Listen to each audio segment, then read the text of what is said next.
Hi, good evening. This is Francis Montalban with the Joyous Catholic Network. Why was Teddy Roosevelt one of America's coolest presidents? Of all the presidents in the U.S. And U.S. history, none were as historic, noble, and downright cool as Theodore Roosevelt, who took office from 1901 to 1909. What made him such a political superhero? Let us begin with a fact that remains jaw-dropping after over 100 years after it happened. He got shot right before a scheduled speech and gave the speech anyway. In the midst of his third bid to become president of the U.S., Roosevelt was actually shot on his way to give a campaign speech in Milwaukee, Wisconsin. The assailant, John Schrank, fired a gun at Roosevelt's chest. The bullet, however, was luckily slowed by a 50-page manuscript and spectacles case that Roosevelt kept in his breast pocket. Remarkably, Roosevelt actually decided to go forward with his speech, due mostly to his past experience with guns. Even though he ultimately lost the election, Roosevelt's speech would go on to become the stuff of political legends, not because of its content, but because it literally saved his life. The second, he was really into boxing. From a very early age, Roosevelt developed a knack for boxing, initially inspired as a form of self-defense.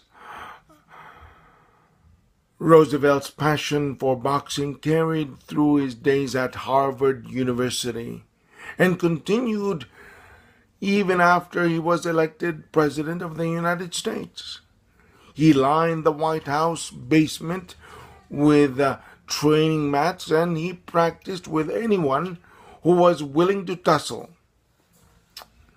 He voluntarily subjected himself to a staggering number of brutal sparring sessions with championship caliber fighters of his day. Sadly for Roosevelt, his love for fighting ultimately had a downside. A fight inside the White House with a military aide, half his age, left him blind in the left eye since 1905. Third, he's the reason why we say White House, the White House. The president's residence had been colloquially referred to as the White House since the early 1800s. Officially speaking, however, it was called the Executive Mansion. Well, that changed with old Teddy. According to the White House Museum, Roosevelt is actually credited with making the nickname the White House official in 1901, all by including it on his presidential stationery. Meanwhile, the only good most of us ever get from using a stationery is leaving our notes on our fridge to buy more milk.